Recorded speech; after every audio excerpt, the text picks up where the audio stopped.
So rock and roll, rock and roll, rock and roll. How a lot can happen in a decade, but a lot after a decade can happen in a few short years. And so even in 5 years, see, the thing is, I put up the other day that first it takes quantity to get to quality, but then it doesn't take tons more quantity to get to more quality. You may continue to grow, you may continue to evolve, but initially to get something going, I think that there's ways to collapse time. You can learn from mentors and coaches and people in courses to shortcut things, but by and large, you still have to put in the reps. There is no amount of learning. If you've got 100 pounds of weight to lose, outside of a surgery, there is no, here's how you can do it in 24 hours. Here's how you can do it in a week, right? Outside of that type of, invasive surgery or something, which a lot are against, a lot are for, and some are indifferent. But outside of those things, and it's always nuanced depending on what we're looking at, you're still going to have to put in the reps. You're still going to have to do quantity to something. Now, what your quantity is, right? How your, if we were talking about weight loss here, which we're not, what your metabolism, body type, and all these things, and how much faster with the same type of thing you might lose weight, somebody else, how many reps and hours and time you're putting in relative to someone else to be the amount of experience in years that can accelerate something. But Michael Gebben, the Mind Mechanic here, tuning up hearts and minds one at a time so your ideas don't die in your hearts, heads, and hard drives. Every 2 p.m. Central Standard Time, you can go to mindtuneuptimelive.com and you can register for the Zooms. That's where this is coming from right now. And I've also started only live on Facebook right now. I plan to start releasing them Monday through Friday on Facebook or on YouTube and podcasts as well here in the next couple of weeks. But right now, just building the habit. Your Daily Jumpstart, Monday through Friday. And so you can check out those. I think this is the first official week. I think I'm going on my second week. Actually, I think it's my second week. I did all last week and I'm doing this week. So excited to build that habit and practice that. But yeah, I'm excited to be here. So as I said before I started this recording, I am going to have a hard stop in like 30 minutes on this one. So this one won't be 2 hours or an hour and a half or an hour and 45 minutes. It's going to be 30 minutes. And I'm going to Austin, Texas. And I'm really excited because it's a really, really good friend of mine and my best friends and have known him since 2010. And we weren't friends. Didn't know who he was. Reached out to me. Didn't call him back real quick. And he said, how can I learn from you? How can I train with you? And it was the very first time I charged for a one-on-one, VIP day or training day, coaching day in person. And we did 2 days. He still had a job at the time. I think he was doing, $30,000 with that job and then quit that job. And then essentially, 1 second.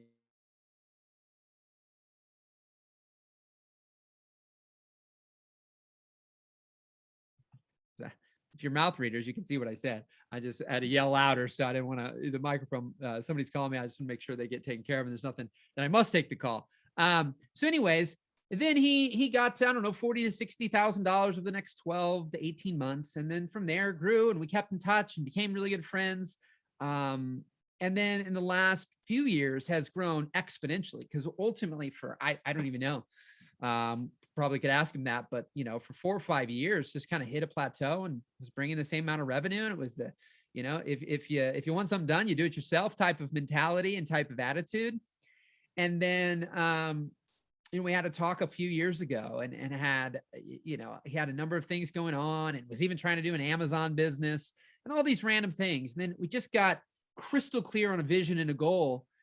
And as I've been saying lately, which I've seen in his business, I've seen in multiple others' businesses that I observe in my own, elimination leads to multiplication, not addition. Just adding more hours, time, deliverables, et cetera, isn't always per se delivering more value. In fact, what I would argue is at times it's masking your feelings of inadequacy about what you have. The more and more you add, it's because you're saying your core thing isn't enough. So I've got to add more and more. Now, I'm not saying that there's levels of more that don't matter and can really help and deliver more value. But is it coming from truly a more value, or this thing is all I wish I could do? It's what I love. It's the most potent, powerful thing. But to sell that, and this comes a lot from internet and online marketing, right? I got to add 50 other things on, bonus, this, that, all these other things so that someone will buy. But you don't see that. You go buy a box of cereal, right? This idea that, hey, we've got to add, you're going to get, 40 more boxes for, all these other random things. I can't even, that was a bad scenario. But the reality is when he started eliminating all the distracting things and focused on one business, his main business, the thing he'd been working on for that time, 6-7 years and had a lot of momentum with. And then because of the way he was structuring things, getting help and support so that technically more could happen, right? Rather than him being the only person to do something. And once he's maxed out, nothing else could be done. Now other things could be done while other things are being done. And so some people's businesses, they're going to be better as employees or just a contractor doing a specific thing. And you might hit certain limits. And maybe you're happy with that. And there's no shame in that. Other times you can build a business by simply charging more per person for the same thing that you're doing, that now it's still the same amount of time, but you're making more money.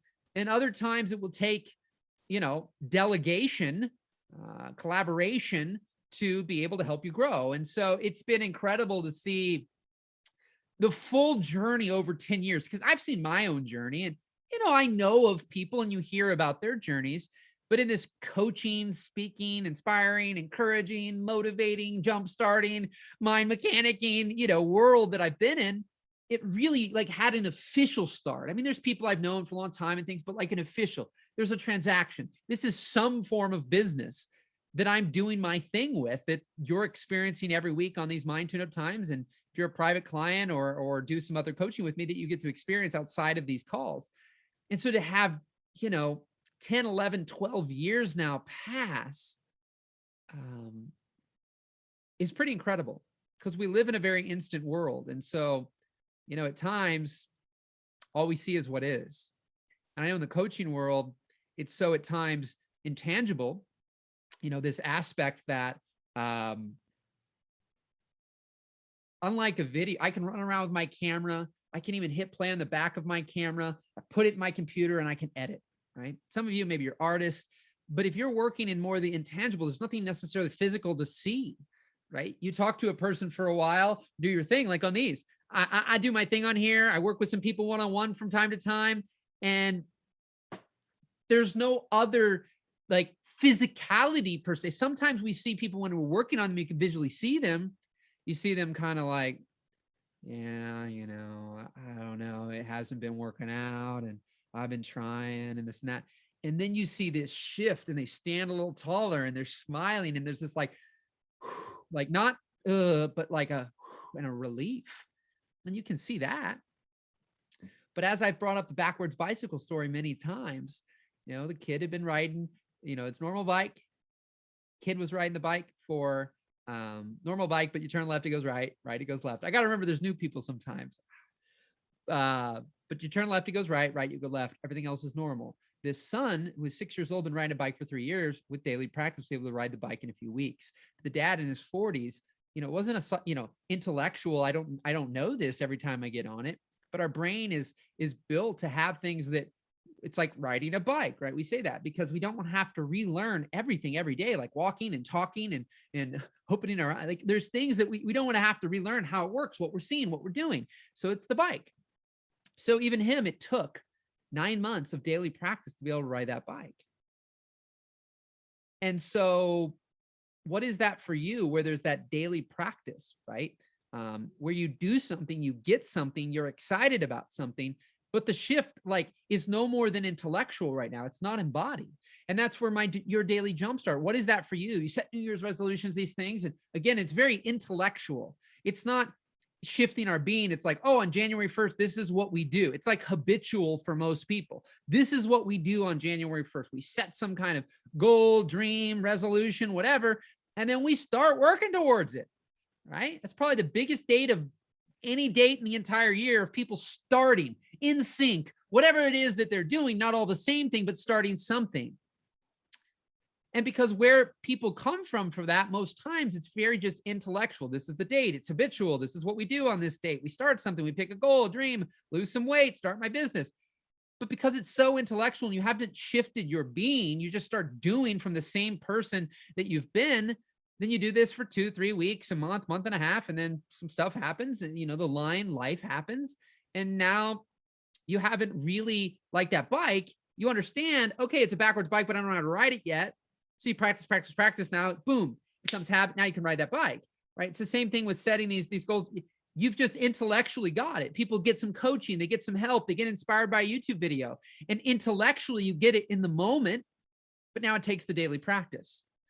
You put in that practice so it becomes a habit, so it becomes part of you, so it embodies you, so that then, yeah, here or there you may not do it, but by and large, you're going to keep doing it. You're going to keep making progress. You're going to keep having momentum versus you do it for 3 weeks and you stop entirely.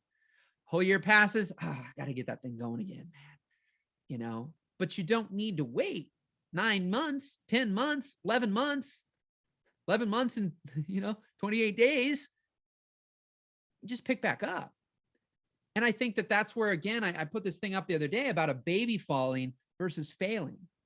So many times we're failing. We're a loser. Should I even start again? Right?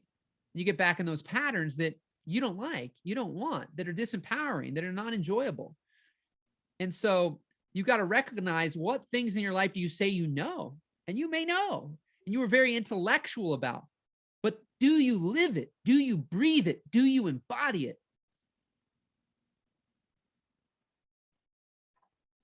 There was a thing I heard one time. It was, not heard one time, but, love your neighbor as yourself, right? But then there was somebody who said, yeah, but most people have a hard time loving their neighbor because they don't love themselves, right? And I think that that's super powerful when you really think about that, right? We know these things, sure. Treat people with respect, have love and compassion, have empathy. Like you can intellectually get these things. It's the same thing in business as you're growing your business, as you're dealing with people. Some people are ready now, some people are ready later. But, I see so much in marketing. It's like this, you're dead to me aspect, right? Like if you don't do something right now, you're dead to me, right? And really, coming full circle, what I've been talking about here, the fact that I'm flying out to Austin for substantially more. This is a friend too, by the way, but for substantially more to have the expectations even calibrated. Before it was like, hey, can you teach me how to edit and shoot and cameras and this and that and all these different things. I'm solely doing my thing, being the mind mechanic, because I am the mind mechanic. I'm not a videographer anymore. I'm not saying I'm just a videographer. Nobody takes me seriously as a coach. Do I really know what I'm doing? And so for substantially more than the first time I did this, 10 years later, 11 years later with this person, I'm just doing my thing. But what's interesting is that practice and that growth over time, but that staying in touch, not just do it and you're dead to me, but the keep it in touch. And sometimes there might be, I have friends that there's months, even years in between interactions, but we can pick back up like it was yesterday. But we still have this keep in touch. And so it's that aspect that, have empathy, have compassion for people, recognize that we're all going through different things, right? And so where are you at in that journey? And try to have compassion when you look at certain people. Maybe you're a little bit ahead of them and not where they are. Can you get back to where you were when they are where they are? Right? Where are we at? Facebook, Zoom, doing good. Got half the call. Lisa, Debbie, love your last name, Jolly. Linda, hello. Look at all those L's. Who else we got on here right now? Carolyn, G, Navatad, Sonia, hello. You're coming in later. I got to go in about 15 minutes today. I'm flying to Austin. So if you've got a question, fire it off to me in the chat, in the Q&A. Otherwise, anything off of what I said, anything off of what I've said in the past, any way I can be of service to you today. This one's going to be cut a little short. I'm also trying to, which I won't be able to do today, but my goal, I just haven't kicked it up with action up front here. But I really want to turn these calls into mainly the coaching, like of a new person.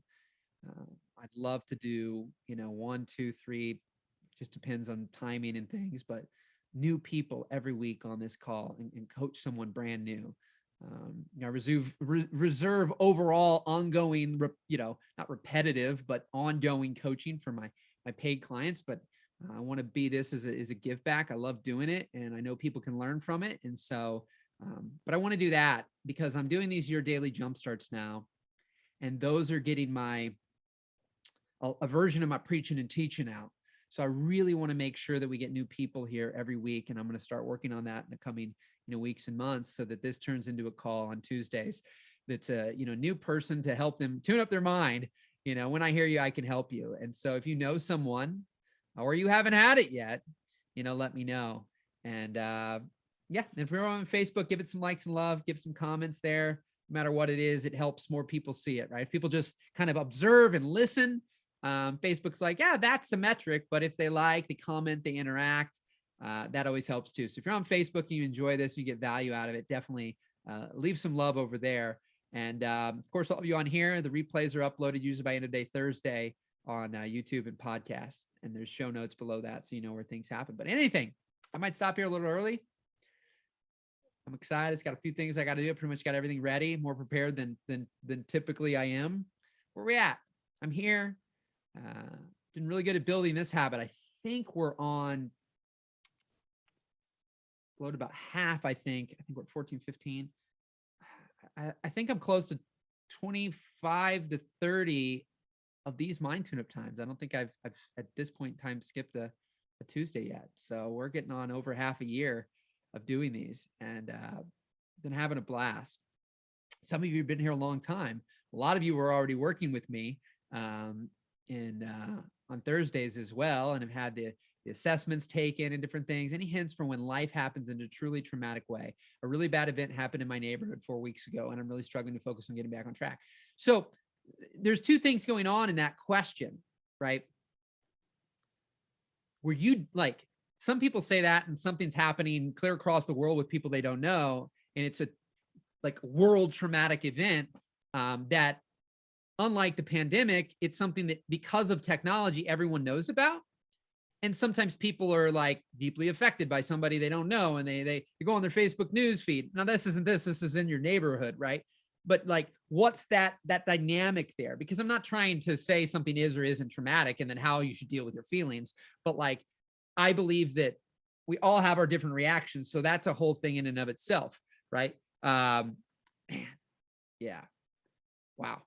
So it's one of those things, right? Like, she's saying arson in a building, 2 people lost their lives. I watched it. The bodies are still. So there could be, is this going to happen to me? Like, I get all the things that could start to go on. Sometimes, like, my observation that has worked well for me, and I think there's so much depth to this, and people even better at answering this than me. But for my own life, I've had to realize I'm a human being,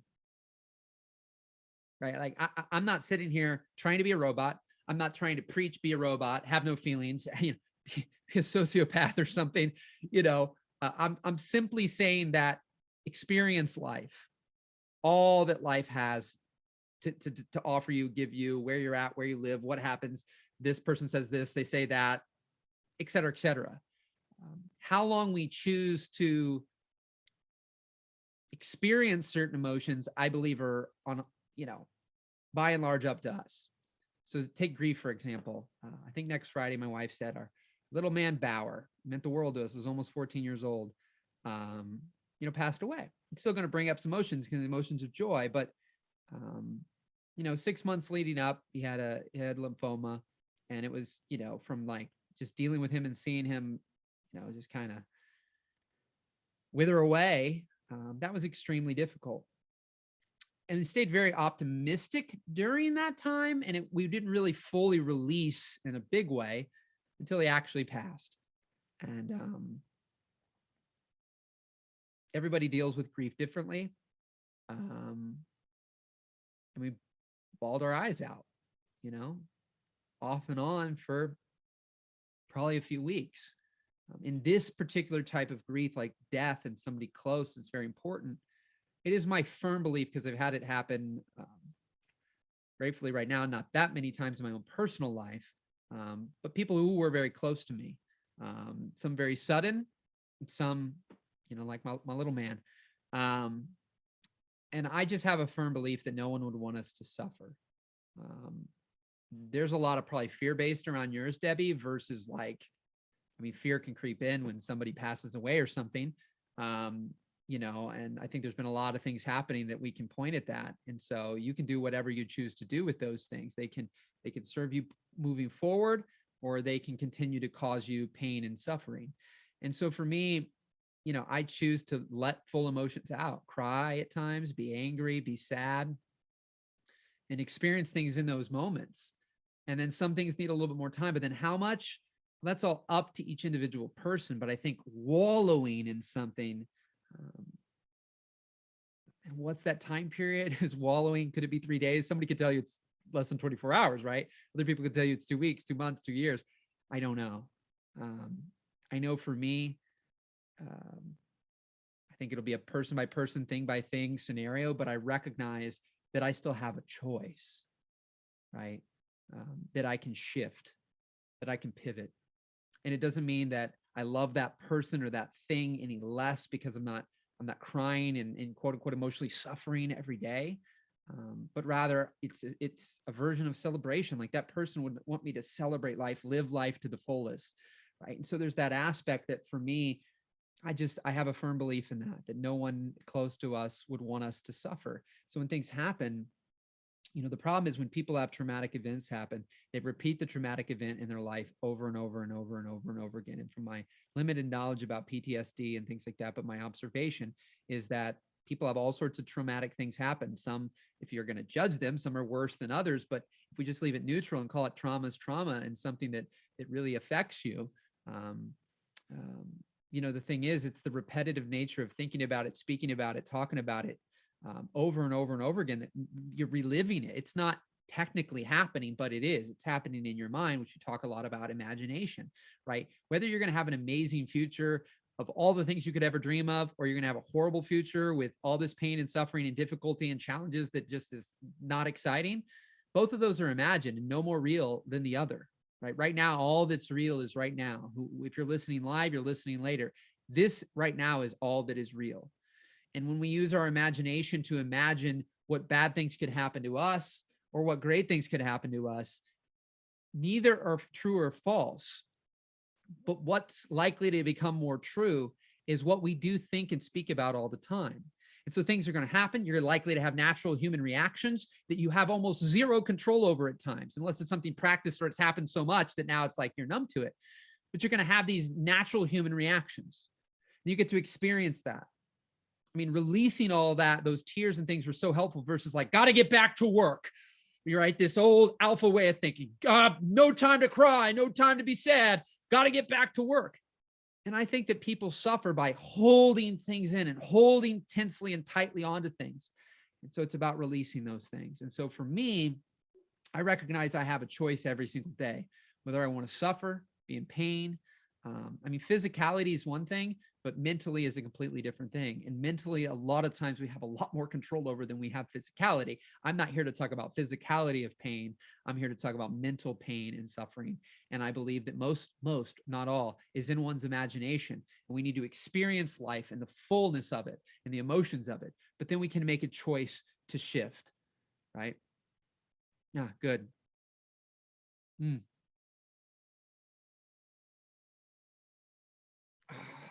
The only thing with virtual.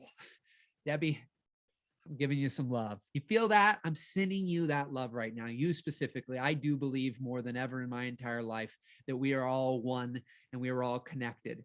So when you channel in, some of you don't hear me talk that way very often, but I believe I got chills, right? I don't know where Debbie lives. I don't know where Debbie's at. I don't know how many hundreds of thousands, or tens of thousands of miles or states or cities or zip codes away she is, but we can connect and we can send love. UK. I love the UK. And so sending tons of love your way. It's probably a really great place to wrap up today because I do have to go here in a few minutes. And so it gives me chills, but it's completely and utterly and entirely okay to cry, to be sad, to be angry, to be happy. And when you have things happen, you can experience any of those. And there's going to be gut default ones you have with those things. Some things that could make people sad can make other people angry. You get to experience those things, but you get to make a choice any minute, any moment, any day, week, or month after that as to when you can have it serve you or you can have it hurt you. But you get to make that choice. Life is full of abundance and it's full of scarcity. But I believe the abundance and the scarcity, for most, not all, is a mindset, is an attitude, it is a perspective. Because I've experienced far too many people whom the bank account has nothing to do with whether they experience joy in life or not. Too many people are super wealthy, they're super unhappy. And there's tons of people who are not financially wealthy, yet are really grateful, happy people. And they are everywhere on the spectrum from that point forward. And I believe that is a choice. But when you make a choice to see life through a lens of abundance, far more abundance in every way, shape, and form, and not just money, will shower you and come into your life. So, my friends, rock and roll. There's your mind tune-up time, Tuesday mind tune-up time. Dobby, I was trying to say Debbie and Jolly. Debbie, super grateful for you. Grateful for everybody else who's on here today. Linda, G, Lisa, everybody who's leaving comments and interactions, and sending you all tons of love. I appreciate you all. I will see you next week for Mind Tune Up Time on Tuesday at 2 p.m. Central Standard Time. And yeah, rock and roll, my friends. Appreciate you so much. Talk soon.